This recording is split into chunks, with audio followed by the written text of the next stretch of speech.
Pasado 1:00 ng madaling araw nung Martes, makikita ang pagdating ng dalawang kabataan na pawang minor de edad sa isang computer shop sa San Pedro, Laguna. Nilapitan nila ang isa pang lalaking nagko-computer. Ilang minuto rin silang makikitang nag-uusap at tila nagbubuyuan. Maya-maya pa, hinablot ng lalaking nakaputi ang hoodie ng nagko-computer. Sumunod tinanggal ang sombrero. Bigla naman siyang sinapok ng lalaking nakaitim. Maya-maya pa, tila umaamba na ng suntok ang dalawang minor sabay tulak.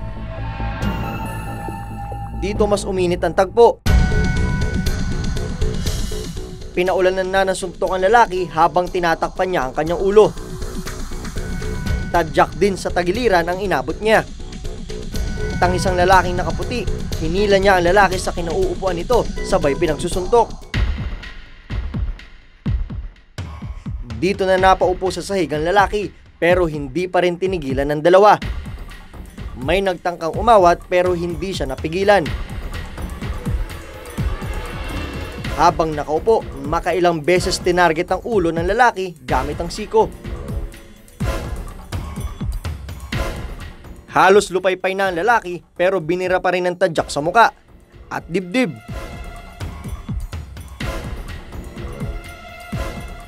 Natigil lang ang pambubugbog nang dumating ang isa pang lalaki.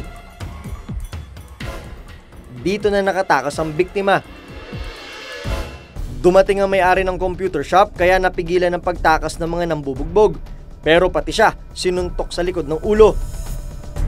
Dito sa computer shop na to nangyari yung pambubugbog ng dalawang minor de edad sa 18 anyos na lalaki. At kung makikita nyo sa video, may isa pang lalaking nakasando na tila umaawat. Pero ayon sa kanya, hindi niya gaanong maawat yung mga nambubugbog dahil bukod sa kalasingan ay natatakot siya na baka mahulog siya. Dahil yung pinangyarihan ng insidente ay nasa second floor ng computer shop.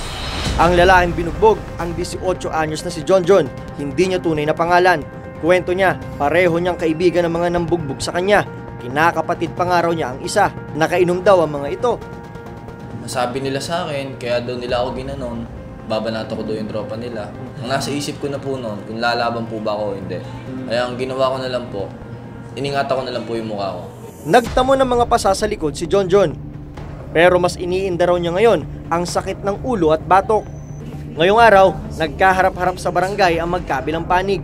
Ang dalawang nambugbog, umaming nakainom, maging ang isa pang lalaking nakasando, nakainuman din ng dalawang lalaki. Nagsisisi na kami ng sobra doon sa ginawa namin. Pasensya na kung nasaktan ka namin. Gawa ng nakainom rin po ako, di ko po sila makontrol ng maayos. Di ko po alam na gano'n.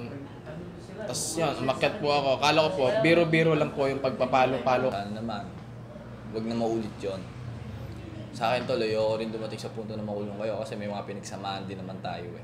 Bagamat nagkapatawaran sa barangay, desidido raw na magsampa ng kaso ang pamilya ni John John laban sa mga nambugbog. Kailangan din nilang tanggapin kung ano yung magiging desisyon ko para aral din sa kanila, then nang hindi na pa rin pamarisan ng iba. Idinulog na raw ng barangay sa DSWD ang insidente. Sa mga kabataan, mas mabuti na ang mga laman ng libro ang isaulo kaysa ang laman ng bote na walang ibang dala, kundi sakit ng ulo. Mula rito sa San Pedro, Laguna, I am Nico Wahe and I stand for truth.